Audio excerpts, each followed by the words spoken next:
Panorama group, जो सोचता है वो करता है। जब राजनीति पानी की धार से टकराती है तो बांध के साथ भरोसे भी दरकते हैं। अब जम्मू कश्मीर की धरती पर एक बार फिर से पुरानी लेकिन बेहद संवेदनशील परियोजना तुलबुल नेविगेशन बैराज चर्चा में है। मुख्यमंत्री उमर अब्दुल्ला ने इसे पुनः प्रारंभ करने की बात क्या छेड़ी, राजनीतिक तूफान खड़ा हो गया।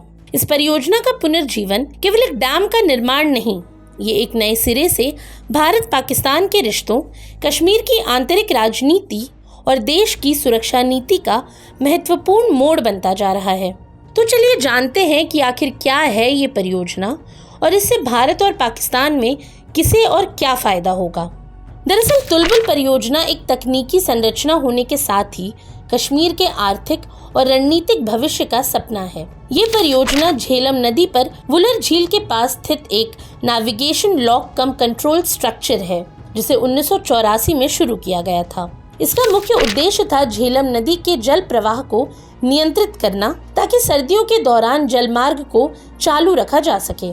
इससे न केवल शिपिंग और परिवहन को बढ़ावा मिलना था, बल्कि उत्तरी और दक्षिणी कश्मीर तक एक 100 किलोमीटर लंबा जलमार्ग विकसित करने की योजना भी थी। इसके अलावा सिंचाई और बिजली उत्पादन की संभावनाएं भी इस परियोजना से जुड़ी हुई थीं। लेकिन इस परियोजना की राह में सबसे बड़ी रुकावट बना पाकिस्तान। उसने ये कहते हुए विरोध किया कि ये परियोजना सिंधु जल संधि के नियमों का उल्लंघन करती है। पाकिस्तान का तर्क था कि अगर भारत इस पर नियंत्रण पा लेता है तो झेलम नदी का प्रवाह पाकिस्तान में कम हो जाएगा, जिससे कृषि और जल संसाधनों पर विपरीत प्रभाव पड़ेगा। यही वजह थी कि इस परियोजना को 1987 में बीच में ही रोक दिया गया। वहीं पाकिस्तान की आपत्ति की जड़ सिंधु जल संधि में छिपी थी, जो 1960 में भारत और पाकिस्तान के बीच विश्व बैंक की मध्यस्थता से हुआ था। इस समझौते के तहत 6 प्रमुख नदियों का जल बंटवारा किया गया। रावी, व्यास और सतलज भारत को सौंप दी गई, जबकि सिंधु, चिनाब और झेलम पाकिस्तान को मिले। भारत इन 3 नदियों के पानी का सीमित इस्तेमाल ही कर सकता है, ताकि जल प्रवाह में कोई रुकावट ना आए। वहीं तुलबुल परियोजना के माध्यम से भारत झेलम नदी के पानी को नियंत्रित करने की कोशिश कर रहा था। पाकिस्तान का ये डर था कि तुलबुल परियोजना के जरिए भारत झेलम नदी के प्रवाह को नियंत्रित कर सकता है, जिससे सूखे जैसे हालात पैदा हो सकते हैं। हालांकि भारत ने दशकों तक संयम बरता, लेकिन अब स्थिति बदल चुकी है। 22 अप्रैल 2025 को पहलगाम में हुए आतंकी हमले ने भारत को झकझोर दिया, जिसमें 26 निर्दोष नागरिक मारे गए। इसके बाद भारत सरकार ने कड़ा रुख अपनाते हुए सिंधु जल संधि को एक तरफा रूप से स्थगित कर दिया। प्रधानमंत्री ने राष्ट्र को संबोधित करते हुए स्पष्ट कहा कि खून और पानी एक साथ नहीं बह सकते। इस कथन ने भारत की जल नीति में एक निर्णायक मोड़ ला दिया। अब जब सिंधु जल समझौता स्थगित हो चुका है, तो भारत के पास झेलम जैसी नदियों के जल प्रवाह को नियंत्रित करने का कानूनी और नैतिक अधिकार है। और यही वो मौका है जहां से तुलबुल परियोजना को फिर से जीवित करने की कोशिशें तेज हुई हैं।